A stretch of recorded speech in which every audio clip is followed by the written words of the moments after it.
السلام علیکم dear viewers, ہمارا آج کا ٹاپک ہے ختم قرآن پر دعوت کرنا۔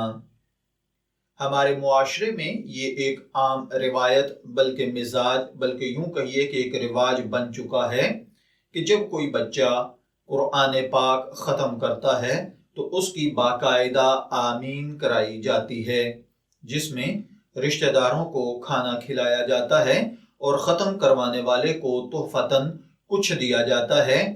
کیا اسلام میں یہ جائز ہے یا نہیں؟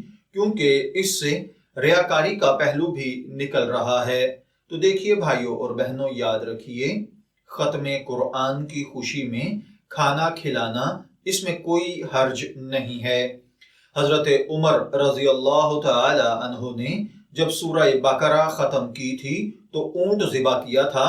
اسی طرح اگر محبت کی بنا پر بچے کو کوئی ہدیہ تحفہ دے دیا جائے تو اس میں بھی کوئی مذائقہ نہیں ہے، لیکن ہمارے یہاں اکثر تکلفات شروع کر دیے جاتے ہیں اور یہ عموماً خلاف شرع ہوتے ہیں۔ ان میں اخلاص اور محبت کی بجائے ریاکاری اور رسم پرستی کا پہلو نمایاں ہوتا ہے۔ تو اگر کوئی تقریب ایسی ہو جس میں ریاکاری اور رسم پرستی ہو رہی ہو تو ایسی چیزوں کو ترک کر دینا ضروری ہوتا ہے۔